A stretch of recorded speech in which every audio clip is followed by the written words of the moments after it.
65 ವರ್ಷದ ಸುನೈನಾ ಅವರ ಮೇಲೆ ಇಂದು ದುಃಖದ ಬೆಟ್ಟವೇ ಉರುಳಿ ಬಿದ್ದಂತಿತ್ತು. ಮನೆಯ ಹೊರಗೆ ಮುರಿದು ಬಿದ್ದಿದ್ದ ಕುರ್ಚಿಯ ಮೇಲೆ ಕುಳಿತು ಅವರು ನಿರಂತರವಾಗಿ ಕಣ್ಣೀರು ಹಾಕುತ್ತಿದ್ದರು. ಕಣ್ಣಿನಿಂದ ನೀರು ನಿಲ್ಲುತ್ತಲೇ ಇರಲಿಲ್ಲ ಮತ್ತು ಹೃದಯವು ಪದಗಳಲ್ಲಿ ವಿವರಿಸಲಾಗದಷ್ಟು ವೇದನೆಯನ್ನು ಅನುಭವಿಸುತ್ತಿತ್ತು. ತಾವು 10 ತಿಂಗಳು ಹೊತ್ತು ಹೆತ್ತ ಮಗ ರವಿಯೇ ಅವರಿಗೆ ದ್ರೋಹ ಎಸಗಿದ್ದ.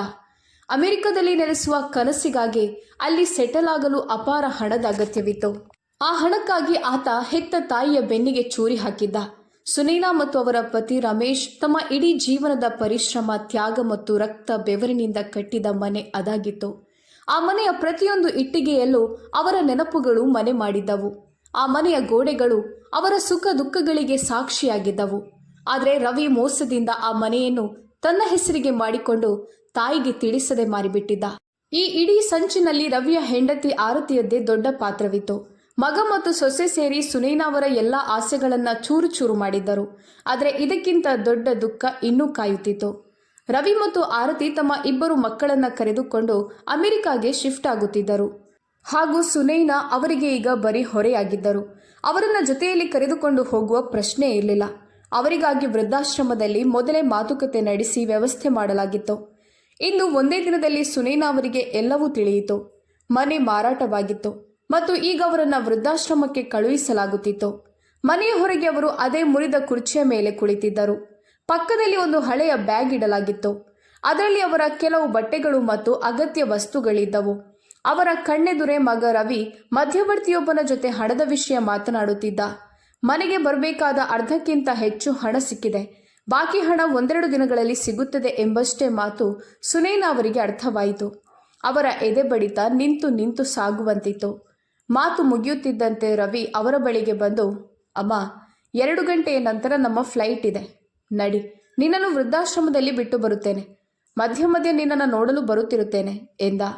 ಸುನೈನಾ ನಡುಗುವ ಧ್ವನಿಯಲ್ಲಿ, ಮಗನೇ, ನನಗೆ ಇಷ್ಟೊಂದು ದೊಡ್ಡ ಮೋಸ ಮಾಡಿದ್ಯಾ? ನನಗೆ ಹೇಳದೆ ನಿನ್ನ ತಂದೆಯ ಇಡೀ ಜೀವನದ ಸಂಪಾದನೆ, ನಮ್ಮ ನೆನಪುಗಳ ಗಣಿಯಾಗಿದ್ದ ಆ ಮನೆಯನ್ನು ಮಾರಿಬಿಟ್ಟೆ. ನಿನಗೆ ಇದರ ಬೆಲೆ ಅರ್ಥ ಆಗಲಿಲ್ಲ. ಈಗ 7 ಸಮುದ್ರಗಳ ಆಚೆಯಿಂದ ನನ್ನನ್ನು ನೋಡಲು ಬರುತ್ತೇನೆ ಅಂತ ಹೇಳ್ತಿದ್ಯಾ ಎಂದರು. ಅಷ್ಟರಲ್ಲಿ ಸೊಸೆ ಆರತಿ 2 ಮಕ್ಕಳೊಂದಿಗೆ ಹೊರಗೆ ಬಂದಳು. ಹಿರಿಯ ಮೊಮ್ಮಗ ಆರವ್ ಮುಗ್ಧತೆಯಿಂದ, ಮಮ್ಮಿ, ಅಜ್ಜಿ ನಮ್ಮ ಜೊತೆ ಬರ್ತಿಲ್ವಾ? ಅವರ ಬ್ಯಾಗ್ ಎಲ್ಲಿದೆ? ಅವರು ಈ ಹಳೆಯ ಬ್ಯಾಗ್ ತಗೊಂಡು ಬರ್ತಾರಾ ಎಂದು ಕೇಳಿದ. ಆರತಿ ನಿರ್ಲಕ್ಷ್ಯದಿಂದ, ಇಲ್ಲ ಮಗನೇ, ಅಜ್ಜಿ ಇಂಡಿಯಾದಲ್ಲೇ ಇಡ್ತಾರೆ, ಅವರಿಗೆ ಅಮೆರಿಕ ಇಷ್ಟ ಆಗೋದಿಲ್ಲ, ಅವರಿಗೆ ಇಂಗ್ಲಿಷ್ ಕೂಡ ಬರೋದಿಲ್ವಲ್ಲ ಎಂದಳು. 2 ಮಕ್ಕಳು ಅಜ್ಜಿಯ ಬಳಿಗೆ ಓಡಿ ಬಂದು ಅವರನ್ನು ಅಪ್ಪಿಕೊಂಡರು. ಕೇವಲ 5 ವರ್ಷದ ಕಿರಿಯ ಮೊಮ್ಮಗ ಅಳುತ್ತಾ, ಅಜ್ಜಿ, ನೀವು ನಮ್ಮ ಜೊತೆ ಬನ್ನಿ, ನೀವಿಲ್ಲದೆ ನಮಗೆ ಚೆನ್ನಾಗಿರೋದಿಲ್ಲ, ರಾತ್ರಿ ನಮಗೆ ಕತೆ ಯಾರು ಹೇಳ್ತಾರೆ, ಮತ್ತೆ ನೀವು ಮಾಡುವ ರುಚಿಯಾದ ಗಂಜಿ ಈಗ ಯಾರು ಮಾಡಿಕೊಡ್ತಾರೆ ಎಂದ. ದೊಡ್ಡ ಮೊಮ್ಮಗ ಕೂಡ, ಹೌದು ಅಜ್ಜಿ, ಬನ್ನಿ, ನಾವು ನಿಮ್ಮನ್ನು ತುಂಬ ಪ್ರೀತಿಸ್ತೇವೆ ಎಂದ. ಸುನೈನಾ ಅವರ ಕಣ್ಣುಗಳು ಅತ್ತು ಕೆಂಪಾಗಿದ್ದವು. ಗಂಟಲು ಬಿಗಿದು ಬಂತು. ಮುರಿದ ಧ್ವನಿಯಲ್ಲಿ ಅವರು, ಮಕ್ಕಳೇ, ಆ ದೇಶದಲ್ಲಿ ನಿಮ್ಮ ಅಜ್ಜಿಗೆ ಜಾಗ ಇಲ್ಲ, ಉಸಿರಿದ್ದರೆ ಎಂದಿಗಾದರೂ ಖಂಡಿತ ಸಿಗೋಣ ಎಂದರು. ರವಿ ಆರತಿಗೆ, ನೀನು ಮಕ್ಕಳನ್ನು ಏರ್ಪೋರ್ಟ್ಗೆ ಕರೆದುಕೊಂಡು ಹೋಗು, ನಾನು ಅಮ್ಮನನ್ನು ಬಿಟ್ಟು ಅಲ್ಲಿಗೆ ಬರುತ್ತೇನೆ ಎಂದ. ಆರತಿ ಸಂತೋಷದಿಂದ ಫೋನ್ನಲ್ಲಿ ನಿರತಳಾದಳು. ಇತ್ತ ರವಿ ಸುನೈನಾ ಅವರನ್ನ ಕಾರಿನಲ್ಲಿ ಕುಳ್ಳಿರಿಸಿಕೊಂಡು ವೃದ್ಧಾಶ್ರಮದತ್ತ ಸಾಗಿದ. ಕಾರು ಮುನ್ನಡೆಯಿತು. 2 ಮಕ್ಕಳು ಜೋರಾಗಿ ಅಳುತ್ತಿದ್ದರು. ಆದರೆ ಆರತಿಯ ಮೇಲೆ ಯಾವುದೇ ಪರಿಣಾಮ ಬೀರಲಿಲ್ಲ. ಕಾರಿನ ಕಿಟಕಿ ಹೊರಗಿನಿಂದ ಸುನೈನಾ ಅಳುತ್ತಿರುವ ಮೊಮ್ಮಕ್ಕಳನ್ನ ನೋಡುತ್ತಲೇ ಇದ್ದರು. ಅವರ ಕರುಳು ಹರಿದು ಬರುವಂತಾಯಿತು. ಮೆಲ್ಲನೆ ಕಾರು ದೂರವಾಯಿತು ಮತ್ತು ಮೊಮ್ಮಕ್ಕಳು ಕಣ್ಮರೆಯಾದರು. ಇಡೀ ಹಾದಿಯಲ್ಲಿ ಸುನೈನಾ ತಮ್ಮ ಮಗನನ್ನ ಶಪಿಸುತ್ತಲೇ ಇದ್ದರು. ಆದರೆ ರವಿಯ ಮೇಲೆ ಯಾವುದೇ ಪರಿಣಾಮ ಬೀರಲಿಲ್ಲ. ಸ್ವಲ್ಪ ಸಮಯದಲ್ಲೇ ಕಾರು ವೃದ್ಧಾಶ್ರಮ ತಲುಪಿತು. ರವಿ, ಅಮ್ಮ, ಈಗ ನೀನು ಹೋಗು, ನಾನು ಏರ್ಪೋರ್ಟ್ಗೆ ಹೊರಡಬೇಕು, ಇಲ್ಲದಿದ್ದರೆ ತಡವಾಗುತ್ತದೆ, ಏನಾದರೂ ತೊಂದರೆಯಾದರೆ ಸ್ಟಾಫ್ ಬಳಿ ನನ್ನ ನಂಬರ್ ಇದೆ ಎಂದ. ಸುನೈನಾ ಏನನ್ನೂ ಹೇಳಿಲ್ಲ. ಸುಮ್ಮನೆ ತಮ್ಮ ನೋವನ್ನು ಹೊತ್ತು ವೃದ್ಧಾಶ್ರಮದತ್ತ ನಡೆದರು. ಹಿಂತಿರುಗಿದ ರವಿ ಅಲ್ಲಿಂದ ನೇರವಾಗಿ ಅಮೆರಿಕಾಗೆ ಹೊರಟು ಹೋದ. ಸ್ನೇಹಿತರೆ, ಸುನೈನಾ ಅವರ ನೋವನ್ನು ನೀವು ಅನುಭವಿಸಲು ಸಾಧ್ಯವಾಗಿದ್ದರೆ ಈ ವಿಡಿಯೋಗೆ ಒಂದು ಲೈಕ್ ಖಂಡಿತ ಮಾಡಿ. ತಮ್ಮ ಮಕ್ಕಳಿಗಾಗಿ ಎಲ್ಲವನ್ನು ತ್ಯಾಗ ಮಾಡುವ ಆ ತಂದೆ ತಾಯಂದಿರ ಹೆಸರಿನಲ್ಲಿ ಒಂದು ಲೈಕ್ ಇರಲಿ. ವಯಸ್ಸಾದ ತಂದೆ ತಾಯಿಗೆ ಹೀಗಾಗೋದು ಸರಿನಾ ಎಂದು ಕಾಮೆಂಟ್ನಲ್ಲಿ ಬರೆಯಿರಿ. ಮೌನದಲ್ಲಿ ಅಡಗಿರುವ ನೋವಿಗೆ ಧ್ವನಿಯಾಗುವ ಇಂತಹ ನಿಜವಾದ ಕಥೆಗಳನ್ನು ಕೇಳಲು ಬಯಸಿದರೆ ನಮ್ಮ ಚಾನೆಲ್ ಅನ್ನು ಈಗಲೇ ಸಬ್ಸ್ಕ್ರೈಬ್ ಮಾಡಿ. ಸುನೈನಾ ಅವರು ವೃದ್ಧಾಶ್ರಮಕ್ಕೆ ಬಂದಿದ್ದರಾದರೂ ಅವರ ಮನಸ್ಸು ಇಂದಿಗೂ ತಮ್ಮ ಮನೆ ಮತ್ತು ಮೊಮ್ಮಕ್ಕಳಲ್ಲೇ ಸಿಲುಕಿತ್ತು. ಹಗಲು ರಾತ್ರಿ ಅವರ ಕಣ್ಣಿನಿಂದ ಕಣ್ಣೀರು ನಿಲ್ಲುತ್ತಲೇ ಇರಲಿಲ್ಲ. ವೃದ್ಧಾಶ್ರಮದಿಂದ ಹೊರಗೆ ಹೋಗಲು ಅನುಮತಿಯೂ ಇರಲಿಲ್ಲ. ಒಂದು ದಿನ ಅವರು ಧೈರ್ಯ ಮಾಡಿ ಮ್ಯಾನೇಜರ್ ಬಳಿ ವಿನಂತಿಸಿಕೊಂಡರು. ಮಗನೇ, ಒಂದೇ ಒಂದು ಬಾರಿ ನನ್ನನ್ನು ಹೊರಗೆ ಹೋಗಲು ಬಿಡು. ನನಗೊಮ್ಮೆ ನನ್ನ ಮನೆಯನ್ನ ನೋಡಬೇಕು. ಮ್ಯಾನೇಜರ್ ಕಠಿಣ ಧ್ವನಿಯಲ್ಲಿ, ಅಮ್ಮ, ನಿಮಗೆ ಅರ್ಥ ಆಗ್ತಿಲ್ಲ. ನಿಮಗೆ ವಯಸ್ಸಾಗಿದೆ. ನಿಮ್ಗೇನಾದರೂ ಆದರೆ ಯಾರು ಜವಾಬ್ದಾರಿ? ಪೊಲೀಸ್ ಆಡಳಿತ ಎಲ್ಲವೂ ನಮ್ಮ ಹಿಂದೆ ಬರುತ್ತದೆ. ಇಡೀ ವೃದ್ಧಾಶ್ರಮವನ್ನೇ ಸೀಲ್ ಮಾಡಬಹುದು ಎಂದ. ಸುನೈನಾರವರ ಕಣ್ಣುಗಳಿಂದ ಕಣ್ಣೀರು ಹರಿಯತೊಡಗಿತು. ಕರುಣಾಜನಕ ಧ್ವನಿಯಲ್ಲಿ, ನಾನು ನಿಮಗೆ ಮಾತು ನೀಡುತ್ತೇನೆ. ಕೇವಲ 2 ಗಂಟೆಯಲ್ಲಿ ಹಿಂತಿರುಗುತ್ತೇನೆ. ಆದರೂ ಈಗ ಈ ದೇಶದಲ್ಲಿ ನನಗಂತ ಯಾರಿದ್ದಾರೆ? ನಾನು ಎಲ್ಲಿಗೆ ತಾನೇ ಹೋಗಲಿ? ಹೀಗೆ ತಳಮಳಿಸುತ್ತಿದ್ದರೆ ಇನ್ನು ಕೆಲವು ದಿನಗಳಲ್ಲಿ ಸತ್ತು ಹೋಗುತ್ತೇನೆ. ದಯವಿಟ್ಟು ನನ್ನನ್ನು ಹೋಗಲು ಬಿಡಿ. ನಾನೇ ವಾಪಸ್ ಬರುತ್ತೇನೆ ಎಂದರು. ಅವರ ಕಣ್ಣುಗಳಲ್ಲಿದ್ದ ಪೀಡೆ ಮತ್ತು ಧ್ವನಿಯಲ್ಲಿದ್ದ ನೋವು ಮ್ಯಾನೇಜರ್ ಅವರ ಮನಸ್ಸನ್ನು ಕರಗಿಸಿತು. ಅವರು ಸುನೈನಾ ಹೋಗಬಯಸಿದ ವಿಳಾಸವನ್ನ ಕೇಳಿದರು. ಸುನೈನಾರವರ ಬಳಿ ಸ್ವಲ್ಪ ಹಣವಿತ್ತು. ವೃದ್ಧಾಶ್ರಮದಿಂದ ಹೊರಬಂದು ಅವರು ರಿಕ್ಷಾ ಹಿಡಿದು ನೇರವಾಗಿ ತಮ್ಮ ಹಳೆಯ ಮನೆಯ ಮುಂದೆ ತಲುಪಿದರು. ಮನೆ ಹೊರಗಿನಿಂದ ಸಂಪೂರ್ಣವಾಗಿ ಮೊದಲಿನಂತೆಯೇ ಕಾಣುತ್ತಿತ್ತು. ಅದನ್ನು ನೋಡುತ್ತಿದ್ದಂತೆ ಅವರ ಹೆಜ್ಜೆಗಳು ತಾವಾಗಿಯೇ ಮುಂದೆ ಸಾಗಿದವು. ಕಣ್ಣಿನಿಂದ ಕಣ್ಣೀರು ಹರಿಯುತ್ತಲೇ ಇತ್ತು. ಗೇಟ್ ತೆಗೆದಿತ್ತು. ಅವರು ನಿಧಾನವಾಗಿ ಒಳಗೆ ಹೆಜ್ಜೆ ಇಟ್ಟರು. ಒಳಗೆ ನಿಶ್ಶಬ್ದವಿತ್ತು. ಆದರೆ ಹೊಸಬರು ಇಲ್ಲಿ ವಾಸಿಸಲು ಬಂದಿದ್ದಾರೆ ಎಂಬುದು ಸ್ಪಷ್ಟವಾಗಿ ಕಾಣುತ್ತಿತ್ತು. ಬಾಗಿಲು ಅರ್ಧ ತೆರೆದಿತ್ತು. ಅವರಿಗೆ ತಮ್ಮನ್ನು ತಡೆದುಕೊಳ್ಳಲು ಸಾಧ್ಯವಾಗಲಿಲ್ಲ. ಧೈರ್ಯ ಮಾಡಿ ಬಾಗಿಲು ತೆರೆದರು. ಒಳಗಿನ ದೃಶ್ಯ ಸಂಪೂರ್ಣ ಬದಲಾಗಿತ್ತು. ಪೀಠೋಪಕರಣಗಳು ಹೊಸದಾಗಿದ್ದವು. ಗೋಡೆಗಳ ಬಣ್ಣ ಬದಲಾಗಿತ್ತು. ಟಿವಿ ಇದ್ದ ಜಾಗವು ಬದಲಾಗಿತ್ತು. ಇದೀಗ ಬೇರೆಯವರ ಮನೆಯಾಗಿತ್ತು. ಸುನೈನಾರವರ ಕಣ್ಣೆದುರು ಕಳೆದು ಹೋದ ವರ್ಷಗಳು ಸುಳಿದಾಡತೊಡಗಿದವು. ಹೇಗೆ ಅವರು ಈ ಮನೆಯ ಪ್ರತಿಯೊಂದು ಮೂಲೆಯನ್ನು ತಮ್ಮ ಕೈಯಾರೆ ಅಲಂಕರಿಸಿದ್ದರು. ಆದರೆ ಇಂದು ಈ ಮನೆ ಅವರದ್ದಾಗಿರಲಿಲ್ಲ. ಆಗಲೇ ಇದ್ದಕ್ಕಿದ್ದಂತೆ ಒಬ್ಬ ಮಹಿಳೆ ಕೋಣೆಗೆ ಬಂದಳು. ಆಕೆ ಶ್ರುತಿ, ಸುಮಾರು 35 ವರ್ಷದ ಮಹಿಳೆ. ಸುನೈನಾ ಅವರನ್ನು ನೋಡಿ ಆಕೆ ಗಾಬರಿಯಾಗಿ ಗದರಿದಳು. ನೀವ್ಯಾರು? ಹೀಗೆ ಕೇಳದೆ ಯಾರೇ ಮನೆಗೂ ಹೇಗೆ ನುಗ್ತೀರಾ? ಹೊರಗೆ ಹೋಗಿ. ನಾನೀಗಲೇ ಪೊಲೀಸರನ್ನ ಕರೆಯುತ್ತೇನೆ. ಎಂಥ ನಗರ ಇದು! ಯಾರೋ ಬಂದು ಯಾರೋ ಮನೆಗೂ ನುಗ್ತಾರೆ. ಇತ್ತೀಚೆಗೆ ಕಳ್ಳರು, ಮಕ್ಕಳನ್ನು ಅಪಹರಿಸುವವರು ನೋಟ ನೋಡಲು ಇಂತಹ ವೃದ್ಧರನ್ನೇ ಕಳಿಸ್ತಾರೆ. ಕೇಳಿಸ್ಲಿಲ್ವಾ? ಹೊರಡಿ ಇಲ್ಲಿಂದ. ಸುನೈನಾ ಅವರ ಕೈಕಾಲುಗಳು ನಡುಗತೊಡಗಿದವು. ಕೈ ಜೋಡಿಸಿ, ಇಲ್ಲ ಮಗಳೇ, ನಾನು ಕಳ್ಳಿಯಲ್ಲ. ನನ್ನ ಮಾತನ್ನೊಮ್ಮೆ ಕೇಳು ಎಂದರು. ಆದರೆ ಶ್ರುತಿ ಅವರ ಮಾತನ್ನ ಕೇಳಲೇ ಇಲ್ಲ. ಅವರ ಕೈ ಹಿಡಿದು ಹೊರಗೆ ಕರೆತಂದು ಗೇಟ್ ಬಳಿ ನಿಲ್ಲಿಸಿದಳು. ನಾವಿಲ್ಲಿಗೆ ಬಂದು 4 ದಿನವೂ ಆಗಿಲ್ಲ. ಆಗಲೇ ಜನರು ಮನೆಗೆ ನುಗ್ತಿದ್ದಾರೆ. ನಾನು ಪೊಲೀಸರನ್ನ ಕರೆಯುತ್ತೇನೆ ಎಂದಳು. ಸುನೈನಾ ಅಲ್ಲೇ ನೆಲದ ಮೇಲೆ ಕುಳಿತು ಬಿಟ್ಟರು. ಆಕೆಯ ಕಾಲುಗಳನ್ನು ಹಿಡಿದು ಬಿಕ್ಕಿ ಬಿಕ್ಕಿ ಅಳುತ್ತಾ, ಮಗಳೇ, ನನ್ನನ್ನು ಕ್ಷಮಿಸು. ನಾನೀ ಮನೆಯ ಒಡತಿಯಾಗಿದ್ದೆ. ನನ್ನ ಗಂಡ ಇದನ್ನು ಕಟ್ಟಿಸಿದ್ರು. ನನ್ನ ಮಗ ನನಗೆ ಮೋಸ ಮಾಡಿ ಮಾರಿಬಿಟ್ಟ. ನಾನು ಬರೀ ನನ್ನ ನೆನಪುಗಳಲ್ಲಿ ಕಳೆದು ಹೋಗಿದ್ದೆ ಎಂದರು. ಶ್ರುತಿ ಅಪನಂಬಿಕೆಯಿಂದ, ಏನು ಒದರ್ತಿದ್ದೀರಾ ನೀವು? ನಾವೀ ಮನೆಯನ್ನು ಖರೀದಿಸಿದ್ದೇವೆ ಎಂದಳು. ಸುನೈನಾ ನಡುಗುವ ಧ್ವನಿಯಲ್ಲಿ, ಈ ಮನೆಯ ಪ್ರತಿಯೊಂದು ಇಟ್ಟಿಗೆಗೂ ನನ್ನ ಪರಿಚಯವಿದೆ ಎನ್ನುತ್ತಾ ಅಲ್ಲೇ ನಿಂತು ಇಡೀ ಮನೆಯ ನಕ್ಷೆಯನ್ನು ವಿವರಿಸಿದರು. ಯಾವ ಕೋಣೆ ಎಲ್ಲಿದೆ, ಎಷ್ಟು ಕಿಟಕಿಗಳಿವೆ, ಬೆಳಕಿಂಡಿ ಎಲ್ಲಿದೆ ಎಂಬುದನ್ನೆಲ್ಲ ಹೇಳಿದರು. ಈಗ ಶ್ರುತಿಗೆ ನಂಬಿಕೆಯಾಯಿತು. ಆಕೆ ತನ್ನ ನಡವಳಿಕೆಗೆ ಕ್ಷಮೆ ಯಾಚಿಸಿದಳು. ಹೊರಗೆ 2 ಕುರ್ಚಿಗಳನ್ನು ಹಾಕಿಸಿ ಅವರಿಗೆ ನೀರು ನೀಡಿ ಅವರ ಇಡೀ ಕಥೆಯನ್ನು ಕೇಳಿದಳು. ಕೇಳುತ್ತಾ ಕೇಳುತ್ತಾ ಶ್ರುತಿಯ ಕಣ್ಣಲ್ಲೂ ಕಣ್ಣೀರು ಬಂತು. ನಿಮ್ಮ ಮಗ ತುಂಬ ತಪ್ಪು ಮಾಡಿದ್ದಾನೆ. ಈ ಮನೆಯ ಹಿಂದೆ ಇಷ್ಟೊಂದು ನೋವು ಅಡಗಿದೆ ಅಂತ ನಮಗೆ ತಿಳಿದಿರಲಿಲ್ಲ ಎಂದಳು. ಆಕೆ ತನ್ನ ಕಥೆಯನ್ನು ಹೇಳಿದಳು. ನನ್ನ ಗಂಡನಿಗೆ ಈ ಹೊಸ ನಗರಕ್ಕೆ ವರ್ಗಾವಣೆಯಾದಾಗ ನನ್ನ ಇಡೀ ಜೀವನವೇ ಬದಲಾದಂತಾಯಿತು. ನಾವು ಮೊದಲು ಇದ್ದಲ್ಲಿ ನಾನು ಖಾಸಗಿ ಶಾಲೆಯಲ್ಲಿ ಶಿಕ್ಷಕಿಯಾಗಿದ್ದೆ. ಅಲ್ಲಿ ನನಗೊಂದು ಸಣ್ಣ ಆಸರೆ ಇತ್ತು. ನನ್ನ ಮಕ್ಕಳನ್ನು ನಂಬಿ ಒಪ್ಪಿಸಬಹುದಾದ ಒಬ್ಬ ಭರವಸೆಯ ಮಹಿಳೆ ಇದ್ದರು. ನನ್ನ ಗೈರು ಹಾಜರಿಯಲ್ಲಿ ಅವರು ಮಕ್ಕಳನ್ನು ತಮ್ಮ ಕಣ್ಣಿನಂತೆ ನೋಡಿಕೊಳ್ತಿದ್ರು. ಆದರೆ ಈ ಅಪರಿಚಿತ ನಗರಕ್ಕೆ ಬಂದ ಮೇಲೆ ಎಲ್ಲವೂ ಬದಲಾಗಿದೆ. ಇಲ್ಲಿ ನಮಗೆ ಯಾರೂ ಇಲ್ಲ. ಕಣ್ಣು ಮುಚ್ಚಿ ನಂಬುವಂಥವರೂ ಇಲ್ಲ. ಪ್ರತಿದಿನ ಭಯ, ಚಿಂತೆ ಮತ್ತು ಒಂಟಿತನದಿಂದಲೇ ಶುರುವಾಗುತ್ತದೆ. ಮಕ್ಕಳ ಹಾರೈಕೆ, ಕೆಲಸದ ಹುಡುಕಾಟ ಮತ್ತು ಮನೆ ಎಲ್ಲವನ್ನೂ ಒಬ್ಬಳೇ ನಿಭಾಯಿಸಬೇಕಾಗಿದೆ. ದಿನಗಳು ಕಳೆಯುತ್ತಿವೆ. ಆದರೆ ಪ್ರತಿಯೊಂದು ದಿನವೂ ಒಂದು ಹೋರಾಟವಾಗಿದೆ. ಇಷ್ಟನ್ನ ಹೇಳಿ ಶ್ರುತಿ ಹಗುರವಾದ ನಗುವಿನೊಂದಿಗೆ ತನ್ನ ತಲೆಗೆ ತಟ್ಟಿಕೊಂಡು, ಅಯ್ಯೋ, ನನ್ನ ದುಃಖದ ಕತೆ ಹೇಳುವಲ್ಲಿ ನಿಮಗೆ ಚಹಾ ಕೇಳೋದನ್ನೇ ಮರೆತು ಬಿಟ್ಟೆ. ನೀವು ಕುಳಿತುಕೊಳ್ಳಿ, ನಾನೀಗಲೇ ನಿಮಗೆ ಬಿಸಿ ಬಿಸಿ ಚಹಾ ಮಾಡ್ಕೊಂಡು ಬರುತ್ತೇನೆ ಎಂದಳು. ಆದರೆ ಸುನೈನಾ, ಇಲ್ಲ ಮಗಳೇ, ಈಗ ನಾನು ಹೋಗಬೇಕು. ವೃದ್ಧಾಶ್ರಮದವರು ಚಿಂತೆಗೊಳಗಾಗ್ತಾರೆ ಎಂದರು. ಆಕೆ ಸುಮ್ಮನೆ ಹೊರಟು ಹೋದರು. ಆದರೆ ಶ್ರುತಿಯ ಮನಸ್ಸಿನಲ್ಲಿ ಅವರ ಕತೆ ಅಚ್ಚೊತ್ತಿತ್ತು. ರಾತ್ರಿ ಶ್ರುತಿ ತನ್ನ ಗಂಡ ಅನಿಲ್ಗೆ ಎಲ್ಲವನ್ನೂ ತಿಳಿಸಿದಾಗ ಆತನು ಭಾವುಕನಾದನು. ಶ್ರುತಿ ಮುಂದುವರಿಸಿ, ಒಂದು ಮಾತು ಹೇಳ, ನಿಮ್ಗೇನಾದರೂ ಸರಿ ಎನ್ನಿಸಿದ್ರೆ ಎಂದು ಸಂಕೋಚದಿಂದ ಅನಿಲ್ನನ್ನು ನೋಡಿದಳು. ಅನಿಲ್ ಶ್ರುತಿಯನ್ನು ಒಮ್ಮೆ ನೋಡಿ ಮೊಬೈಲ್ನಲ್ಲೇ ಕಣ್ಣಿಟ್ಟು, ಹೇಳು, ಇದರಲ್ಲಿ ಬೇಸರ ಮಾಡಿಕೊಳ್ಳುವಂಥದ್ದು ಏನಿದೆ ಎಂದ. ಸ್ವಲ್ಪ ಧೈರ್ಯ ತಳೆದು ಶ್ರುತಿ, ನಾವವರನ್ನು ಈ ಮನೆಗೆ ಕರೆತಂದರೆ ಹೇಗಿರುತ್ತೆ? ಹೇಗೂ ಈ ಮನೆ ಮೊದಲು ಅವರದ್ದೇ ಆಗಿತ್ತಲ್ವಾ? ನಮಗೂ ಮನೆಯನ್ನು ಮಕ್ಕಳನ್ನು ನೋಡಿಕೊಳ್ಳಲು ಒಬ್ಬ ನಂಬಿಕಸ್ಥ ಆಸರೆ ಅಗತ್ಯ ಇದೆ. ಎಲ್ಲವೂ ಸರಿಯಾದರೆ ನಾನು ನನ್ನ ಕೆಲಸದ ಬಗ್ಗೆ ಯೋಚಿಸ್ಬೋದು. ಇಂದಿನ ಕಾಲದಲ್ಲಿ ನಿಮ್ಮ ಒಬ್ಬರ ಸಂಪಾದನೆಯಿಂದ ಮನೆ ಮಕ್ಕಳ ಭವಿಷ್ಯ ಎಲ್ಲವೂ ಹೇಗೆ ಸಾಗುತ್ತದೆ ಎಂದಳು. ಅನಿಲ್ ಸ್ವಲ್ಪ ಹೊತ್ತು ಮೌನವಾಗಿದ್ದ. ಮಾತುಗಳನ್ನು ತೂಗಿ ನೋಡುತ್ತಿರುವಂತೆ ಯೋಚಿಸಿ, ನೀನು ಹೇಳುತ್ತಿರುವುದು ಸರಿಯಾಗೇ ಇದೆ. ಅವರಿಗೆ ಈಗ ಇಲ್ಲಿ ಯಾರೂ ಇಲ್ಲ. ಜೊತೆಗೆ ಈ ಮನೆಯೊಂದಿಗೆ ಅವರ ನೆನಪುಗಳು ಬೆಸೆದುಕೊಂಡಿವೆ. ಅವರನ್ನು ನಂಬುವುದು ಕೂಡ. ಅವರು ಯಾವ ವೃದ್ಧಾಶ್ರಮದಲ್ಲಿದ್ದಾರೆ ಅಂತ ನಿನಗೆ ಗೊತ್ತಿದ್ಯಾ ಎಂದ. ಶ್ರುತಿಯ ಮುಖದಲ್ಲಿ ಹಗುರವಾದ ನಗು ಮೂಡಿತು. ಆಕೆ, ಹೌದು, ಅವರು ನನಗೆ ಹೇಳಿದ್ದರು. ಇಲ್ಲಿಂದ ಕೆಲವು ಕಿಲೋಮೀಟರ್ ದೂರದಲ್ಲಿರುವ ವಿದ್ಯಾನಗರ ವೃದ್ಧಾಶ್ರಮ ಎಂದಳು. ಮರುದಿನ ಅವರಿಬ್ಬರು ವೃದ್ಧಾಶ್ರಮಕ್ಕೆ ತಲುಪಿದರು. ಎಲ್ಲ ವಿವರಗಳನ್ನು ಪಡೆದರು. ಎಲ್ಲವೂ ಸತ್ಯವಾಗಿತ್ತು. ಸುನೈನಾ ನಿಜವಾಗಿಯೂ ರವಿಯ ತಾಯಿಯಾಗಿದ್ದರು. ಆದರೆ ಮ್ಯಾನೇಜರ್ ಯಾವುದೇ ಅಪರಿಚಿತ ಕುಟುಂಬದ ಜೊತೆ ಅವರನ್ನು ಕಳುಹಿಸಲು ಸಿದ್ಧರಿರಲಿಲ್ಲ. ಅನಿಲ್ ಮ್ಯಾನೇಜರ್ ಬಳಿ ವಿನಮ್ರವಾಗಿ ವಿನಂತಿಸಿದ, ಒಮ್ಮೆ ನೀವು ಸುನೈನಾ ಅಮ್ಮನವರನ್ನು ಕರೆಯಿರಿ. ಅವರು ಸ್ವತಃ ನಮ್ಮ ಜೊತೆ ಬರಲು ಒಪ್ಪಿಕೊಂಡ್ರೆ ಆಗ್ಲಾದರೂ ನೀವು ಅವರನ್ನು ಕಳುಹಿಸ್ತೀರಲ್ವಾ? ಮ್ಯಾನೇಜರ್ ಸ್ವಲ್ಪ ಹೊತ್ತು ಸುಮ್ಮನಿದ್ದು ನಂತರ ಸುನೈನಾ ಅವರನ್ನು ಕರೆಸಿದನು.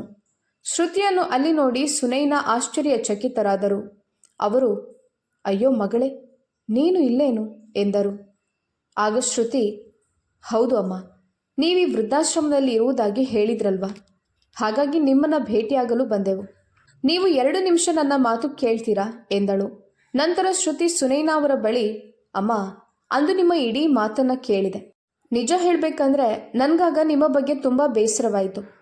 ನಿಮಗೇನಾದರೂ ತೊಂದರೆ ಇಲ್ಲದಿದ್ದರೆ ನೀವು ನಮ್ಮ ಜೊತೆ ಬರ್ಬೋದಾ?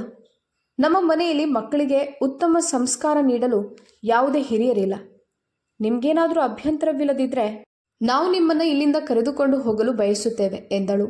ಈ ಸ್ವಾರ್ಥಿ ಜಗತ್ತಿನಲ್ಲಿ ಹೆತ್ತ ಮಗನೇ ಜೊತೆಯಾಗದಿರುವಾಗ ಈ ಅಪರಿಚಿತ ಜನರು ಯಾಕೆ ತಮ್ಮ ಜೊತೆರಲು ಬಯಸುತ್ತಿದ್ದಾರೆ ಎಂಬುದು ಸುನೈನಾ ಅವರಿಗೆ ಅರ್ಥವಾಗುತ್ತಿರಲಿಲ್ಲ. ಸುನೈನಾ, ಇಲ್ಲ ಮಗಳೇ, ನಾನು ನಿಮ್ಮ ಜೊತೆ ಬಂದು ನಿಮಗೆ ಹೊರೆಯಾಗಲು ಬಯಸೋದಿಲ್ಲ. ನೀವು ನಿಮ್ಮ ಸಂಸಾರದಲ್ಲಿ ಸಂತೋಷವಾಗಿರಿ, ಯಾವಾಗಲೂ ಖುಷಿಯಾಗಿರಿ. ನನ್ನ ಬಗ್ಗೆ ಇಷ್ಟೊಂದು ಯೋಚಿಸಿದ್ದೇ ನನಗೆ ದೊಡ್ಡದು ಎಂದರು. ಶ್ರುತಿ ಕೈಜೋಡಿಸುವಂತೆ, ಅಮ್ಮ, ದಯವಿಟ್ಟು ನೀವು ನಮ್ಮ ಜೊತೆ ಬರ್ತೀರಾ ಎಂಬ ದೊಡ್ಡ ನಿರೀಕ್ಷೆಯಿಂದ ಬಂದಿದ್ದೇವೆ. ಕೊನೆಗೂ ಆ ಮನೆ ನಿಮ್ಮದಾಗಿತ್ತು. ಆ ಮನೆಯೊಂದಿಗೆ ನಿಮ್ಮ ನೆನಪುಗಳು ಇವೆ. ನಿಮಗೆ ಆ ಮನೆಯಲ್ಲಿ ವಾಸಿಸುವ ಅವಕಾಶ ಸಿಗ್ತಿರುವಾಗ ನೀವು ಯಾಕೆ ಹಿಂದೆ ಸರಿಯುತ್ತಿದ್ದೀರಾ? ನಿಮಗಲ್ಲಿ ಯಾವುದೇ ತೊಂದರೆಯಾದರೂ ನಾವೇ ಸ್ವತಃ ನಿಮ್ಮನ್ನು ಈ ವೃದ್ಧಾಶ್ರಮಕ್ಕೆ ತಂದು ಬಿಡುತ್ತೇವೆ. ಇದು ನಮ್ಮ ಮಾತು ಎಂದಳು. ಸುನೈನಾ ಸ್ವಲ್ಪ ಹೊತ್ತು ಮೌನವಾಗಿದ್ದರು. ನಂತರ ಯೋಚಿಸಿದರು. ಮಾತು ಸರಿಯಾಗಿಯೇ ಇದೆ. ಬಹುಶಃ ಇವರದ್ದು ಏನೋ ಸ್ವಾರ್ಥವಿರ್ಬೋದು. ಆದರೆ ನನ್ನ ಗಂಡನ ಮನೆಯಲ್ಲಿ ಅವರ ನೆನಪುಗಳ ಮಧ್ಯೆ ವಾಸಿಸುವ ಅವಕಾಶ ಸಿಗುತ್ತದೆ ಎಂಬ ಸ್ವಾರ್ಥ ನನ್ನಲ್ಲೂ ಇದೆಯಲ್ವಾ? ಅವರು ಒಪ್ಪಿಕೊಂಡರು. ಕೆಲವೇ ಗಂಟೆಗಳಲ್ಲಿ ಸುನೈನಾ ಮತ್ತೆ ತಮ್ಮ ಮನೆಗೆ ಹಿಂತಿರುಗಿದ್ದರು. ಅವರ ಮನಸ್ಸಿನಲ್ಲಿ ಅಪಾರ ಸಂತೋಷವಿತ್ತು. ಆದರೆ ಹೃದಯದ ಯಾವುದೋ ಮೂಲೆಯಲ್ಲಿ ಹೆತ್ತ ಮಗನೇ ಮೋಸ ಮಾಡಿದಾಗ ಈ ಪರಕೀಯರು ತಮ್ಮನ್ನು ಯಾಕೆ ಕರೆತಂದಿದ್ದಾರೆ ಎಂಬ ಸಣ್ಣ ಭಯವೂ ಇತ್ತು. ಆದರೆ ಅವರ ಬಳಿ ಕಳೆದುಕೊಳ್ಳಲು ಏನೂ ಇರಲಿಲ್ವಲ್ಲ. ಕೇವಲ ಅದೇ ಮನೆಯಲ್ಲಿ ಅಡಗಿದ್ದ ತಮ್ಮ ಗಂಡನ ನೆನಪುಗಳಷ್ಟೇ ಇದ್ದವು. ಆ ನೆನಪುಗಳನ್ನು ಮತ್ತೆ ಅಪ್ಪಿಕೊಳ್ಳಲು ಅವರು ಇಲ್ಲಿಗೆ ಬಂದಿದ್ದರು. ಶ್ರುತಿ ಸಂತೋಷದಿಂದ, ಅಮ್ಮ, ನಿಮ್ಮ ಕೋಣೆ ಯಾವುದಾಗಿತ್ತು ಹೇಳಿ, ನೀವು ಯಾವ ಕೋಣೆಯಲ್ಲಿ ಇಡ್ತಿದ್ರಿ ಎಂದು ಕೇಳಿದಳು. ಸುನೈನಾ ಅವರ ಗಂಟಲು ಬಿಗಿದು ಬಂತು. ಮನೆಯಲ್ಲೇ ಅತ್ಯಂತ ದೊಡ್ಡ ಕೋಣೆ ತಮ್ಮದು ಮತ್ತು ರಮೇಶ್ ಅವರದ್ದಾಗಿತ್ತು ಎಂಬುದು ಅವರಿಗೆ ನೆನಪಾಯಿತು. ಆದರೆ ರಮೇಶ್ ಅವರು ತೀರಿಕೊಂಡ ನಂತರ ಸೊಸೆ ಅವರನ್ನು ಆ ಕೋಣೆಯಿಂದ ಹೊರಹಾಕಿ ಮೂಲೆಯಲ್ಲಿದ್ದ ಸಣ್ಣ ಕೋಣೆಯಲ್ಲಿ ಜಾಗ ನೀಡಿದ್ದಳು ಹಾಗೂ ಆ ದೊಡ್ಡ ಕೋಣೆಯನ್ನು ತಾನೇ ಪಡೆದುಕೊಂಡಿದ್ದಳು. ಸುನೈನಾ ಅಳುತ್ತಾ, ಆ ಮೂಲೆಯಲ್ಲಿರುವ ಸಣ್ಣ ಕೋಣೆ ಇದೆಯಲ್ಲ, ಅದೇ ನನ್ನದಾಗಿತ್ತು ಎಂದರು. ಅವರ ಧ್ವನಿಯಿಂದಲೇ ಶ್ರುತಿಗೆ ಏನೋ ದೊಡ್ಡ ತಪ್ಪಾಗಿದೆ ಎಂಬುದು ಅರ್ಥವಾಯಿತು. ಮನೆಗೆ ಒಡತಿಯಾಗಿದ್ದವರು ಅತ್ಯಂತ ಸಣ್ಣ ಕೋಣೆಯಲ್ಲಿ ಯಾಕೆ ವಾಸಿಸ್ತಿದ್ರು? ಶ್ರುತಿ, ಆದರೆ ನೀವು ಈ ದೊಡ್ಡ ಕೋಣೆಯಲ್ಲಿ ಇರಬೇಕು ಎಂಬುದು ನನ್ನ ಆಸೆ ಎಂದಳು. ಸುನೈನಾ ಅವರ ಕಣ್ಣಿನಿಂದ ಕಣ್ಣೀರು ನಿಲ್ಲುತ್ತಲೇ ಇರಲಿಲ್ಲ. ಶ್ರುತಿಗೆ ಏನು ಹೇಳಬೇಕೆಂದು ಅವರಿಗೆ ಪದಗಳೇ ಸಿಗಲಿಲ್ಲ. ತಮ್ಮೊಂದಿಗೆ ನಡೆಯುತ್ತಿರುವುದು ಕನಸು ಅಥವಾ ನನಸೋ ಎಂಬುದು ಅವರಿಗೆ ಅರ್ಥವಾಗುತ್ತಿರಲಿಲ್ಲ. ಶ್ರುತಿ ಅವರ ಸಾಮಗ್ರಿಯನ್ನು ಅದೇ ದೊಡ್ಡ ಕೋಣೆಯಲ್ಲಿಟ್ಟಳು. ಎಲ್ಲಿ ಅವರು ತಮ್ಮ ಗಂಡನೊಂದಿಗೆ ಇಡೀ ಜೀವನವನ್ನು ಕಳೆದಿದ್ದರೋ ಅದೇ ಕೋಣೆಯಲ್ಲಿ. ಸುನೈನಾ ಆ ಕೋಣೆಯನ್ನು ಅತ್ಯಂತ ಗಮನದಿಂದ ನೋಡುತ್ತಿದ್ದರು. ಪ್ರತಿಯೊಂದು ಮೂಲೆಯಿಂದಲೂ ತಮ್ಮ ನೆನಪುಗಳನ್ನು ಮತ್ತೆ ಅಪ್ಪಿಕೊಳ್ಳಲು ಬಯಸುತ್ತಿರುವಂತೆ. ಶ್ರುತಿಯವರ ಕಣ್ಣುಗಳನ್ನು ನೋಡಿ ಅವರಿಗೆ ಈ ಕೋಣೆಯ ಮೇಲೆ ಅತ್ಯಂತ ಆಳವಾದ ಬಾಂಧವ್ಯವಿದೆ ಎಂಬುದನ್ನು ಅರ್ಥ ಮಾಡಿಕೊಂಡಳು. ಹೀಗಾಗಿ ಆಕೆಗೆ ತನ್ನ ನಿರ್ಧಾರದ ಬಗ್ಗೆ ಹೆಮ್ಮೆ ಎನಿಸಿತು. ಆಕೆ, ಅಮ್ಮ, ನೀವು ವಿಶ್ರಾಂತಿ ತೆಗೆದುಕೊಳ್ಳಿ, ನಾನು ನಿಮಗಾಗಿ ಚಹಾ ಮಾಡಿಕೊಂಡು ಬರುತ್ತೇನೆ ಎಂದಳು. ಸುನೈನಾ ತಮ್ಮ ಸಾಮಗ್ರಿಗಳನ್ನು ಇಟ್ಟು ನಿಧಾನವಾಗಿ ಬಟ್ಟೆಗಳನ್ನು ಹೊರತೆಗೆಯುತ್ತಿದ್ದಾಗ ಬಾಗಿಲಿನ ಬೆಲ್ ಬಾರಿಸಿತು. ಶ್ರುತಿ ಬಾಗಿಲು ತೆರೆದಳು. ಇಬ್ಬರು ಸಣ್ಣ ಮಕ್ಕಳು ಮಮ್ಮಿ ಮಮ್ಮಿ ಎನ್ನುತ್ತಾ ಮನೆಗೆ ಓಡಿ ಬಂದರು. ಅವರಿಬ್ಬರು ನೇರವಾಗಿ ಸುನೈನಾ ಅವರ ಕೋಣೆಗೆ ತಲುಪಿದರು. ಆದರೆ ಅವರನ್ನು ನೋಡಿ ಕಂಗಾಲಾಗಿ ಏನೂ ಮಾತನಾಡದೆ ಸುಮ್ಮನೆ ಅಡುಗೆ ಮನೆಗೆ ಶ್ರುತಿಯ ಬಳಿಗೆ ಹೋದರು. ಮಮ್ಮಿ, ಆ ವೃದ್ಧ ಆಂಟಿ ಯಾರು? ನಮ್ಮ ಮನೆಯಲ್ಲಿ ಏನು ಮಾಡ್ತಿದ್ದಾರೆ ಎಂದು ಕೇಳಿದರು. ಆಗ ಶ್ರುತಿ, ಮಗನೇ, ಅವರನ್ನು ನಿಮ್ಮ ಅಜ್ಜಿ ಅಂತ ಭಾವಿಸಿ. ಇನ್ನು ಮುಂದೆ ಅವರು ನಮ್ಮ ಜೊತೆ ಇರ್ತಾರೆ ಎಂದಳು. 8 ವರ್ಷದ ಹಿರಿಯ ಮಗ ವೇದ್, ಮಮ್ಮಿ, ಅವರು ನಮ್ಮ ಅಜ್ಜಿ ಹೇಗಾಗ್ತಾರೆ? ನಮ್ಮ ಅಜ್ಜಿ ಎಷ್ಟೋ ವರ್ಷಗಳ ಹಿಂದೆ ತೀರಿಕೊಂಡಿದ್ದಾರಲ್ಲ. ನೀವು ಹೀಗೆ ಯಾರನ್ನೂ ನಮ್ಮ ಅಜ್ಜಿ ಮಾಡಲು ಸಾಧ್ಯವಿಲ್ಲ ಎಂದ. ಶ್ರುತಿ, ಅಯ್ಯೋ ಮಗನೇ, ಮೆಲ್ಲಗೆ ಮಾತನಾಡು, ಅವರಿಗೆ ಕೇಳಿಸುತ್ತೆ. ಅಜ್ಜಿ ನಿನ್ನ ಸ್ವಂತ ಅಜ್ಜಿಯ ವಯಸ್ಸಿನವರೇ ಅಲ್ವಾ ಎಂದಳು. ವೇದ್ ಸುಮ್ಮನೆ ಅಲ್ಲಿಂದ ಹೊರಟು ಹೋದ. ಕ್ರಮೇಣ ಸುನೈನಾ ಮನೆಯ ವಾತಾವರಣಕ್ಕೆ ಹೊಂದಿಕೊಳ್ಳತೊಡಗಿದರು. ಅವರಿಗೆ ಶ್ರುತಿಯ ಪ್ರೀತಿ ಮತ್ತು ಅನಿಲ್ನ ಆಪ್ತತೆ ಸ್ಪಷ್ಟವಾಗಿ ಕಾಣಿಸ್ತಿತ್ತು. ಇಬ್ಬರು ಅತ್ಯಂತ ಗೌರವದಿಂದ ಅವರೊಂದಿಗೆ ಮಾತನಾಡುತ್ತಿದ್ದರು. ಶ್ರುತಿ ಮನೆಯ ಎಲ್ಲ ಕೆಲಸಗಳನ್ನು ತಾನೇ ಮಾಡುತ್ತಿದ್ದಳು. ಆದರೆ ಸುನೈನಾ ಅವರಿಗೆ ಅದನ್ನು ನೋಡಿ ಸುಮ್ಮನಿರಲಾಗುತ್ತಿರಲಿಲ್ಲ. ಹೀಗಾಗಿ ಅವರು ಸ್ವಲ್ಪ ಕೆಲಸಗಳಲ್ಲಿ ಸಹಾಯ ಮಾಡುತ್ತಿದ್ದರು. ಶ್ರುತಿ ಬೇಡವೆಂದರೂ ಅವರು ಸಹಾಯ ಮಾಡುತ್ತಿದ್ದರು. ಮೆಲ್ಲನೆ ಸುನೈನಾ ಮನೆಯ ಜವಾಬ್ದಾರಿಯನ್ನು ವಹಿಸಿಕೊಳ್ಳಲು ಶುರು ಮಾಡಿದರು. ಮಕ್ಕಳು ಶಾಲೆಯಿಂದ ಬಂದಾಗ ಅವರ ಬಟ್ಟೆ ಬದಲಾಯಿಸೋದು, ಅವರಿಗೆ ಊಟ ಮಾಡಿಸೋದು ಎಲ್ಲವನ್ನೂ ಅತ್ಯಂತ ಪ್ರೀತಿಯಿಂದ ಮಾಡುತ್ತಿದ್ದರು. ಆರಂಭದಲ್ಲಿ ವೇದ್ ಸುನೈನಾ ಅವರಿಂದ ಸ್ವಲ್ಪ ದೂರ ಇರುತ್ತಿದ್ದ. ಆದರೆ ಆತನು ಅವರೊಳಗಿನ ಪ್ರೀತಿ ಮತ್ತು ಮಾತೃತ್ವವನ್ನು ಅನುಭವಿಸಿ ಮೆಲ್ಲನೆ ಅವರ ಬಳಿ ಬರತೊಡಗಿದ. ಇದನ್ನೆಲ್ಲ ನೋಡಿ ಶ್ರುತಿ ಮತ್ತು ಅನಿಲ್ ತುಂಬ ಸಂತೋಷಪಟ್ಟರು. ರಾತ್ರಿ ಸುನೈನಾ ಇಬ್ಬರೂ ಮಕ್ಕಳಿಗೆ ಕತೆಗಳನ್ನು ಹೇಳುತ್ತಿದ್ದರು. ಹಲವು ಬಾರಿ ಮಕ್ಕಳಿಬ್ಬರು ಅವರ ಬಳಿಯೇ ಮಲಗಿ ಬಿಡುತ್ತಿದ್ದರು. ಬೆಳಿಗ್ಗೆ ಏಳುತ್ತಿದ್ದಂತೆ ಮಕ್ಕಳಿಗೆ ಇಷ್ಟವಾದ ಅಡುಗೆ ತಯಾರಾಗುತ್ತಿತ್ತು. ಅದೇ ಅಡುಗೆ ಅವರು ಒಂದಾನೊಂದು ಕಾಲದಲ್ಲಿ ತಮ್ಮ ಮೊಮ್ಮಕ್ಕಳಿಗೆ ಮಾಡುತ್ತಿದ್ದರಲ್ಲವೇ. ಮಕ್ಕಳಿಗೆ ಇದೆಲ್ಲವನ್ನು ಮಾಡುವಾಗ ಹಲವು ಬಾರಿ ಅವರಿಗೆ ತಮ್ಮ ಸ್ವಂತ ಮೊಮ್ಮಕ್ಕಳ ನೆನಪಾಗಿ ಕಣ್ಣಿನಲ್ಲಿ ಕೆಲವು ಕ್ಷಣ ಕಣ್ಣೀರು ತುಳುಕುತ್ತಿತ್ತು. ಆದರೆ ತಕ್ಷಣವೇ ವೇದ್ ಮತ್ತು ಸೋನು ಅಜ್ಜಿ ಅಜ್ಜಿ ಎನ್ನುತ್ತಾ ಅವರ ಬಳಿಗೆ ಬಂದು ಅವರ ಮನಸ್ಸನ್ನು ಬದಲಾಯಿಸುತ್ತಿದ್ದರು. ಸುನೈನಾ ಅವರ ಜೀವನ ಈಗ ಮತ್ತೆ ರೂಪುಗೊಳ್ಳುತ್ತಿತ್ತು. ತಮ್ಮ ಕಳೆದು ಹೋದ ಕುಟುಂಬವೇ ತಮಗೆ ಮತ್ತೆ ಸಿಕ್ಕಿದೆ ಅಂತ ಅವರಿಗೆ ಅನಿಸತೊಡಗಿತ್ತು. ಶ್ರುತಿ ಈಗ ನಿಶ್ಚಿಂತಳಾಗಿದ್ದಳು. ಹಾಗಾಗಿ ಆಕೆ ಹತ್ತಿರದ ಖಾಸಗಿ ಶಾಲೆಯೊಂದರಲ್ಲಿ ಕೆಲಸಕ್ಕಾಗಿ ಮಾತನಾಡಿಕೊಂಡಳು. ಬೆಳಗಿನ ಅರ್ಧ ಕೆಲಸವನ್ನು ಆಕೆ ಮಾಡಿ ಹೋಗುತ್ತಿದ್ದಳು. ಬಾಕಿ ಮನೆ ಮತ್ತು ಮಕ್ಕಳ ಜವಾಬ್ದಾರಿಯನ್ನ ಸುನೈನಾ ನೋಡಿಕೊಳ್ಳುತ್ತಿದ್ದರು. ಮಕ್ಕಳು ಬಂದ ನಂತರ ಅವರ ಬಟ್ಟೆ ಬದಲಾಯಿಸೋದು, ಊಟ ಮಾಡಿಸೋದು ಮತ್ತು ಮಧ್ಯಾಹ್ನ ನಿದ್ದೆ ಮಾಡಿಸೋದು, ಈ ಎಲ್ಲ ಕೆಲಸಗಳನ್ನು ಸುನೈನಾ ಅತ್ಯಂತ ಪ್ರೀತಿಯಿಂದ ಮಾಡುತ್ತಿದ್ದರು. ಶ್ರುತಿ ಸಂಪೂರ್ಣವಾಗಿ ನಿಶ್ಚಿಂತಳಾಗಿದ್ದಳು. ಶ್ರುತಿ ಮತ್ತು ಅನಿಲ್ ಆಗಾಗ್ಗೆ, ನಮಗೆ ಸುನೈನಾ ಅಮ್ಮನ ರೂಪದಲ್ಲಿ ತಾಯಿಯೇ ಸಿಕ್ಕಿದ್ದಾರೆ, ಅದಕ್ಕೆ ಮನೆಗೆ ಹಿರಿಯರ ನೆರಳು ಅಗತ್ಯವಿರೋದು. ಮೊದಲು ಮಕ್ಕಳು ಮೊಬೈಲ್ ಮತ್ತು ಟಿವಿಯಲ್ಲೇ ಮುಳುಗಿರ್ತಿದ್ರು. ಈಗ ನೋಡಿ, ಅಜ್ಜಿಯ ಬಳಿ ಕತೆ ಕೇಳಿ ಮಲಗ್ತಾರೆ. ನಮ್ಮ ವೇದ್ ಮೊದಲು ಎಷ್ಟು ಕಿರಿಕಿರಿ ಮಾಡ್ತಿದ್ದ, ಈಗ ನಿಧಾನವಾಗಿ ಶಾಂತವಾಗ್ತಿದ್ದಾನೆ ಎಂದು ಹೇಳಿಕೊಳ್ಳುತ್ತಿದ್ದರು. ಇಬ್ಬರೂ ತುಂಬ ಸಂತೋಷವಾಗಿದ್ದರು. ಆದರೆ ಈ ಸಂತೋಷ ಹೆಚ್ಚು ದಿನ ಉಳಿಯುವಂತಿರಲಿಲ್ಲ. ಯಾಕಂದರೆ ಕೆಲವು ದಿನಗಳ ನಂತರ ಒಂದು ದೊಡ್ಡ ಬಿರುಗಾಳಿ ಈ ಸಂತೋಷದ ಮೇಲೆ ಕಣ್ಣಿಡಲು ಬರಲಿತ್ತು. ಸುನೈನಾ ಅವರ ಜೀವನ ಅತ್ಯಂತ ಸುಂದರವಾಗಿ ಸಾಗುತ್ತಿತ್ತು, ಯಾವುದು ಕನಸಿನ ಲೋಕದಂತೆ. ಸುಮಾರು 6 ತಿಂಗಳು ಹೀಗೆ ಕಳೆದು ಹೋದವು. ನಂತರ ಒಂದು ದಿನ ಬಾಗಿಲಿನ ಬೆಲ್ ಬಾರಿಸಿತು. ಅಂದು ಸಂಜೆಯ ಸಮಯವಾಗಿತ್ತು ಮತ್ತು ಮನೆಯಲ್ಲಿ ಎಲ್ಲರೂ ಇದ್ದರು. ಅನಿಲ್ ಹೋಗಿ ಬಾಗಿಲು ತೆರೆದ. ಮುಂದೆ ನಿಂತಿದ್ದವನನ್ನು ನೋಡಿ ಅನಿಲ್ ಸ್ತಬ್ಧನಾದ.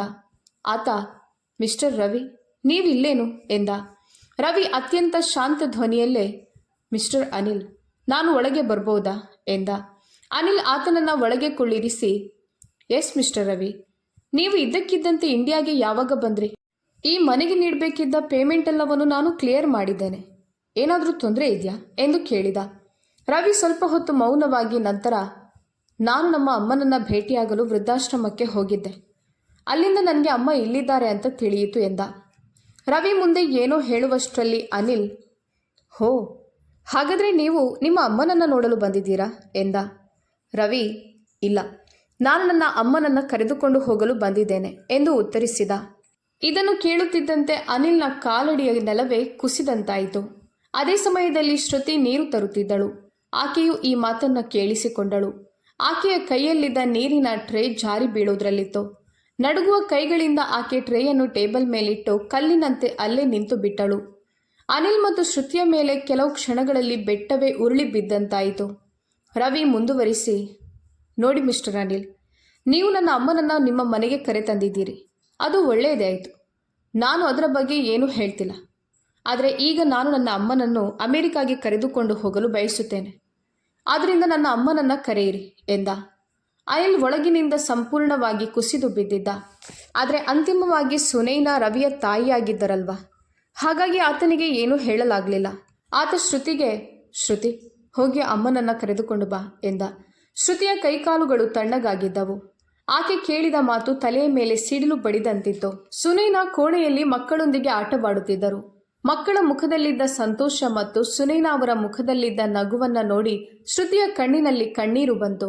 ಆಕೆ ಮನದಲ್ಲೇ, ಈ ನಗು ಸಂತೋಷ ಇನ್ನು ಎಷ್ಟು ಹೊತ್ತಿರುತ್ತದೋ ಏನೋ ಎಂದುಕೊಂಡಳು. ಆಕೆ ಮೆಲ್ಲನೆ, ಅಮ್ಮ, ಹೊರಗೆ ನಿಮ್ಮನ್ನು ಭೇಟಿಯಾಗಲು ಯಾರೋ ಬಂದಿದ್ದಾರೆ ಎಂದಳು. ಸುನೈನಾ ಆಶ್ಚರ್ಯಪಟ್ಟು, ನನ್ನನ್ನು ನೋಡಲು ಈ ಮುದುಕಿಗೆ ಈಗ ಯಾರು ಇದ್ದಾರೆ ಇಲ್ಲಿ ಎಂದರು. ಶ್ರುತಿಗೆ ಏನೂ ಮಾತನಾಡಲಾಗಲಿಲ್ಲ. ಆಕೆಯ ಗಂಟಲು ಬಿಗಿದು ಬಂದಿತ್ತು. ಪದಗಳೇ ಹೊರ ಬರಲಿಲ್ಲ. ಸುನೈನಾ ನಿಧಾನವಾಗಿ ಹೆಜ್ಜೆ ಇಡುತ್ತಾ ಹಾಲ್ಗೆ ಬಂದರು. ಮುಂದೆ ನೋಡಿದರೆ ರವಿ ಸೋಫಾದ ಮೇಲೆ ಕುಳಿತಿದ್ದ. ಆತನನ್ನು ನೋಡುತ್ತಿದ್ದಂತೆ ಸುನೈನಾ ಅವರ ಅರಿವು ತಪ್ಪಿದಂತಾಯಿತು. ಅವರ ಕಾಲಡಿಯ ನೆಲವೇ ಕುಸಿದಂತಾಯಿತು. ಸುನೈನಾ ಅವರನ್ನು ನೋಡಿ ರವಿ ಎದ್ದು ಅವರ ಬಳಿಗೆ ಬಂದು, ಅಮ್ಮ, ನೀನಿಲ್ಲಿದ್ದೀಯಾ? ನಿನಗೆ ಗೊತ್ತಾ, ನಾನು ನಿನಗಾಗಿ ವೃದ್ಧಾಶ್ರಮಕ್ಕೆ ಹೋಗಿದ್ದೆ. ಆದರೆ ನೀನು ಇಲ್ಲಿಗೆ ಬಂದಿದ್ದೀಯಾ ಅಂತ ತಿಳಿದು ಬಂತು. ಅಮ್ಮ, ನಾನು ನಿನ್ನನ್ನು ಕರೆದುಕೊಂಡು ಹೋಗಲು ಬಂದಿದ್ದೇನೆ. ನಾನು ಬರುತ್ತೇನೆ ಎಂದು ನಿನಗೆ ಹೇಳಿರಲಿಲ್ವಾ ಎಂದ. ಸುನೈನಾ ಅವರ ಬಳಿ ಪದಗಳೇ ಉಳಿದಿರಲಿಲ್ಲ. ಅವರು ಸಂಪೂರ್ಣವಾಗಿ ಪ್ರತಿಮೆಯಂತೆ ನಿಂತು ಬಿಟ್ಟರು. ಅಮ್ಮ, ಕೇಳಿಸ್ತಿದ್ಯಾ? ನಾನು ನಿನ್ನನ್ನು ಕರೆದುಕೊಂಡು ಹೋಗಲು ಬಂದಿದ್ದೇನೆ. ಅಲ್ಲಿ ಮಕ್ಕಳು ನಿನ್ನನ್ನು ತುಂಬ ನೆನಪಿಸಿಕೊಳ್ತಿದ್ದಾರೆ. ಆರತಿಗೂ ತುಂಬ ಕೆಲಸದ ಹೊರೆ ಇದೆ. ಆಕೆಗೆ ಮಕ್ಕಳನ್ನು ಒಬ್ಬಳೇ ನಿಭಾಯಿಸಲು ಸಾಧ್ಯ ಆಗ್ತಿಲ್ಲ ಎಂದ ರವಿ. ನಾವು ನೀವಿಲ್ಲದೆ ಮ್ಯಾನೇಜ್ ಮಾಡ್ಬೋದು ಎಂದುಕೊಂಡಿದ್ದೆವು, ಆದರೆ ಈಗ ಅದು ತುಂಬ ಕಷ್ಟ ಆಗ್ತಿದೆ ಎನ್ನುವ ಮಾತುಗಳು ಸುನೈನಾ ಅವರ ಕಿವಿಗೆ ಮುಳ್ಳಿನಂತೆ ಚುಚ್ಚಿದವು. ಮ್ಯಾನೇಜ್ ಮಾಡಲು ನಾನೇನು ಅನುಕೂಲವೇ? ಈ ಜನರಿಗೆ ನಾನು ಹೊರೆ ಅನ್ನಿಸಿದಾಗ ನನ್ನನ್ನು ಇಲ್ಲಿ ಬಿಟ್ಟು ಹೋದರು. ಈಗ ನಾನಿಲ್ಲದೆ ಮ್ಯಾನೇಜ್ ಮಾಡಲು ಸಾಧ್ಯವಾಗ್ತಿಲ್ಲ ಎಂದಾಗ ತಮ್ಮ ಸ್ವಾರ್ಥಕ್ಕಾಗಿ ನನ್ನನ್ನು ವಾಪಸ್ ಕರೆದುಕೊಂಡು ಹೋಗಲು ಬಂದಿದ್ದಾರೆ ಎಂದುಕೊಂಡರು. ರವಿ, ಅಮ್ಮ, ರಾತ್ರಿ ನಮ್ಮ ಫ್ಲೈಟ್ ಇದೆ. ನಿನ್ನ ಸಾಮಾನುಗಳನ್ನು ಕಟ್ಟಿಕೊ. ನಾವಿಂದ ಅಮೆರಿಕಾಗೆ ಹೊರಡೋಣ. ನಾನು ನಿನ್ನ ವೀಸಾ, ಪಾಸ್ಪೋರ್ಟ್ ಎಲ್ಲಕ್ಕೂ ಅರ್ಜಿ ಸಲ್ಲಿಸಿದೆ. ಅವು ಸಿದ್ಧವಾಗಿವೆ ಕೂಡ ಎಂದ. ಸುನೈನಾ, ರವಿ, ನನ್ನನ್ನು ಕರೆದುಕೊಂಡು ಹೋಗಲು ಬರುವ ಮುನ್ನ ಒಮ್ಮೆಯಾದರೂ ವೃದ್ಧಾಶ್ರಮಕ್ಕೆ ಫೋನ್ ಮಾಡಿ ನನ್ನ ಬಳಿ ಮಾತನಾಡಿದ್ಯಾ ಎಂದು ಕೇಳಿದರು. ರವಿ, ಇಲ್ಲ ಅಮ್ಮ, ಅದರ ಅಗತ್ಯ ಏನಿತ್ತು? ನಾನು ನೇರವಾಗಿ ನಿನ್ನನ್ನು ಕರೆದುಕೊಂಡು ಹೋಗಲು ಬಂದೆ ಎಂದ. ಅಲ್ಲೇ ಹತ್ತಿರದಲ್ಲಿದ್ದ ಶ್ರುತಿಯ ಇಬ್ಬರು ಮಕ್ಕಳು ಇದೆಲ್ಲವನ್ನೂ ಕೇಳುತ್ತಿದ್ದರು. ಅವರ ಕಣ್ಣುಗಳು ತುಂಬಿ ಬಂದಿದ್ದವು.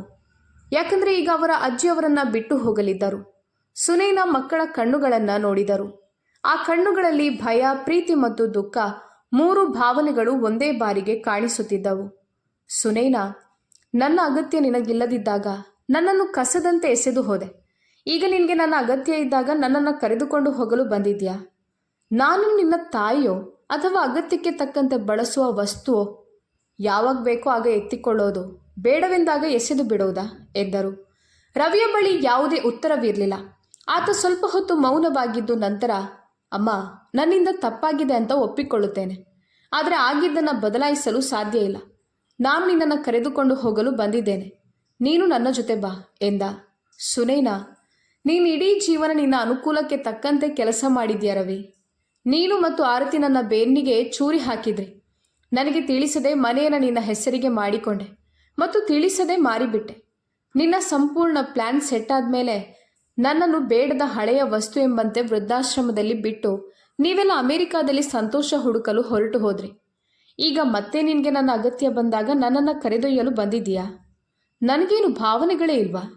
ನನ್ನ ಗಂಡನ ನೆನಪುಗಳಿಂದ ಕಟ್ಟಿದ ಈ ಮನೆ, ಇದನ್ನು ಮಾರುವ ಮುನ್ನ ಒಮ್ಮೆಯಾದರೂ ನಿನ್ನ ತಂದೆಯ ಬಗ್ಗೆ ಯೋಚಿಸಲಿಲ್ವಲ್ಲ? ಈ ಮನೆಯ ನೆನಪುಗಳೇ ನನ್ನನ್ನು ಮತ್ತೆ ಇಲ್ಲಿಗೆ ಎಳೆದು ತಂದಿವೆ. ಈಗ ನನ್ನ ಮಾತನ್ನು ಗಮನವಿಟ್ಟು ಕೇಳು. ನಾನು ಈ ಮನೆಯನ್ನು ಬಿಟ್ಟು ಎಲ್ಲೂ ಬರೋದಿಲ್ಲ. ಇಲ್ಲಿ ಈಗ ನನ್ನದೇ ಆದ ಸ್ವಂತ ಕುಟುಂಬವಿದೆ. ನನಗಿಬ್ಬರು ಮೊಮ್ಮಕ್ಕಳಿದ್ದಾರೆ. ಈಗ ನನ್ನೊಬ್ಬ ಸೊಸೆ ಮತ್ತು ನನ್ನೊಬ್ಬ ಮಗನೂ ಇದ್ದಾನೆ ಎಂದರು. ಅನಿಲ್ ಮತ್ತು ಶ್ರುತಿಯ ಕಣ್ಣುಗಳಿಂದ ನಿರಂತರವಾಗಿ ಕಣ್ಣೀರು ಹರಿಯುತ್ತಿತ್ತು. ತನ್ನ ತಾಯಿ ತೀರಿಕೊಂಡ ನಂತರ ಅನಿಲ್ ತೀರಾ ಒಂಟಿತನ ಅನುಭವಿಸ್ತಿದ್ದ. ಆದರೆ ಸುನೈನಾ ಅವರಲ್ಲಿ ಆತನಿಗೆ ತನ್ನ ತಾಯಿಯ ಛಾಯೆ ಕಾಣಿಸ್ತಿತ್ತು. ಇಂದು ಅವರ ಬಾಯಿಂದ ಈ ಮಾತನ್ನ ಕೇಳಿ ಅನಿಲ್ನ ಮನಸ್ಸು ತುಂಬಿ ಬಂತು. ಆತ ತನ್ನ ಕಣ್ಣೀರನ್ನು ಬಚ್ಚಿಡಲು ಪ್ರಯತ್ನಿಸಿದ್ರೂ ಸಾಧ್ಯವಾಗಲಿಲ್ಲ. ಸುನೈನಾ ಮುಂದುವರಿಸಿ, ನನಗೆ ಸ್ವಾರ್ಥದಿಂದಲ್ಲ, ಕೇವಲ ಪ್ರೀತಿಯಿಂದ ನಡೆಯುವಂಥ ಒಂದು ಕುಟುಂಬ ಸಿಕ್ಕಿದೆ. ನನ್ನನ್ನು ತುಂಬ ಪ್ರೀತಿಸುವ ಇಬ್ಬರು ಮುದ್ದಾದ ಮೊಮ್ಮಕ್ಕಳಿದ್ದಾರೆ. ನಾನು ನಿನ್ನ ಜೊತೆ ಎಲ್ಲೂ ಬರೋದಿಲ್ಲ. ನನ್ನ ಮನೆಯನ್ನು ಬಿಡೋದಿಲ್ಲ, ನನ್ನ ದೇಶವನ್ನು ಬಿಡೋದಿಲ್ಲ ಮತ್ತು ನನ್ನ ಕುಟುಂಬವನ್ನು ಬಿಡೋದಿಲ್ಲ. ನೀನು ಎಲ್ಲಿಂದ ಬಂದಿದ್ಯೋ ಅಲ್ಲಿಗೆ ವಾಪಸ್ ಹೊರಟು ಹೋಗು ಎಂದರು. ವೇದ್ ಮತ್ತು ಸೋನು ಓಡಿ ಬಂದು ಸುನೈನಾ ಅವರನ್ನು ಅಪ್ಪಿಕೊಂಡರು.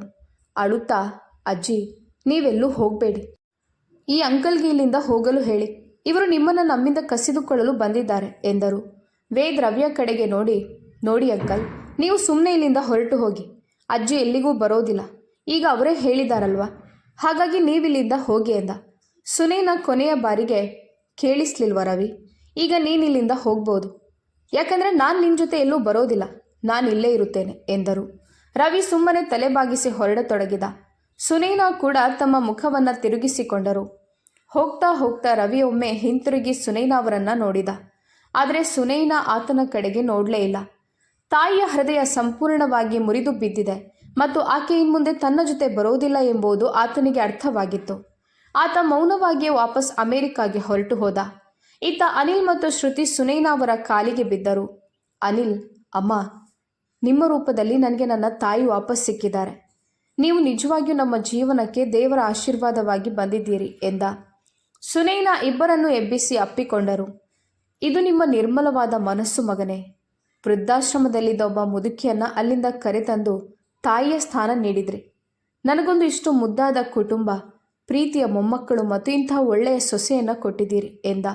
ಶ್ರುತಿ ಕಣ್ಣೀರಿನ ನಡುವೆ ನಾಚಿಕೆಯಿಂದ ಕೆಳಗೆ ನೋಡಿದಳು. ಅಂದಿನಿಂದ ಅನಿಲ್ ಮತ್ತು ಶ್ರುತಿಯ ಮನಸ್ಸಿನಿಂದ ಸುನೈನಾ ಎಂದಾದರೂ ತಮ್ಮಿಂದ ದೂರವಾಗ್ತಾರೆ ಎಂಬ ಭಯ ಸಂಪೂರ್ಣವಾಗಿ ತೊಲಗಿತು. ವೇದ್ ಮತ್ತು ಸೋನು ಕೂಡ ತಮ್ಮ ಅಜ್ಜಿಯೊಂದಿಗೆ ತುಂಬ ಸಂತೋಷವಾಗಿದ್ದರು ಹಾಗೂ ಸುನೈನಾ ಅವರ ಕುಟುಂಬ ಈಗ ಸಂಪೂರ್ಣವಾಗಿತ್ತು. ಸ್ನೇಹಿತರೆ, ಸುನೈನಾ ಅವರು ರವಿಯ ವಿಷಯದಲ್ಲಿ ಮಾಡಿದ್ದು ಸರಿನಾ? ಈ ಕಥೆಯ ಬಗ್ಗೆ ನಿಮ್ಮ ಅಭಿಪ್ರಾಯವನ್ನು ಕಾಮೆಂಟ್ ಮಾಡುವ ಮೂಲಕ ನಮಗೆ ಖಂಡಿತ ತಿಳಿಸಿ. ಈ ವಿಡಿಯೋ ನಿಮಗೆ ಇಷ್ಟವಾಗಿದ್ದರೆ ಮರೆಯದೆ ಲೈಕ್ ಮಾಡಿ. ಕಥೆಯನ್ನು ಪೂರ್ತಿಯಾಗಿ ಕೇಳಿದ್ದಕ್ಕಾಗಿ ಧನ್ಯವಾದಗಳು.